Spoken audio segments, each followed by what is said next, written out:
Another thing you can do on Google is create a Google group, and this is nice so that if you're sharing folders or sharing documents with kind of the same group of people, normally maybe your grade alike or subject alike groups, you can make a group and not have to type in every single person's name or worry about leaving someone off the list. You can actually make a group so that every time you just have to type in that group. So I'll show you kind of how to do that and how to actually use the group as well. So we're going to start first in the Gmail. So we're going to sign in and then go to Gmail. Now I know this isn't the easiest kind of way to do this. It's the only way that I've been able to efficiently come up with a group, but once I find a better way to do it, I will let you know. So I'm going to compose an email.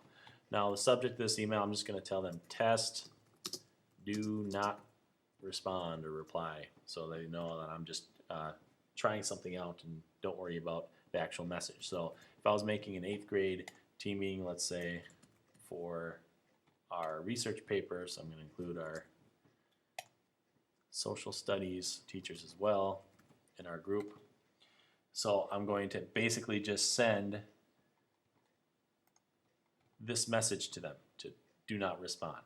So send the message, and then once this dialog box pops up, I'm actually going to view the message. So what I'm going to do is click on this little caret and actually copy all of the addresses. The reason why I do this is it's a little bit easier so you don't have to type them all in and then copy, because we're actually going to go to another application and actually paste these addresses into another spot. So once we actually have this item copied, then we're going to go to contacts in the top bar, where right next to groups and over to the right of mail and drive.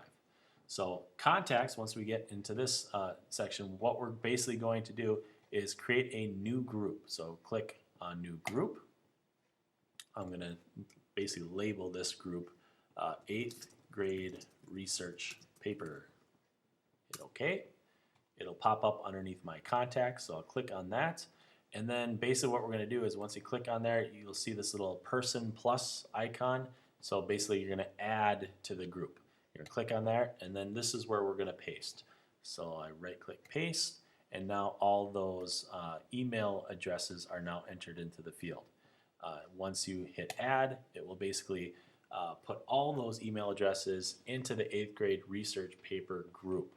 Now that I have the contact or the group made, now I can go back into my drive. And now let's say I wanted to share a folder with them. We'll call it research paper, create. You'll notice I can share. You can share from this screen too. You don't actually have to always open up the document to share it. You can access the sharing screen by clicking on that caret.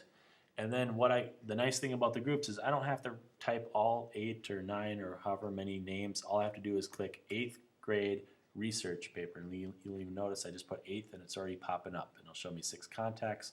I'll click on that and basically it'll enter all of the addresses in there. The nice thing about this, if you choose to send documents to your class, you can make basically a group of your entire class and then send all the documents at once. So once you hit share and save, then basically now it has shared that folder with all of those individuals that were on my group.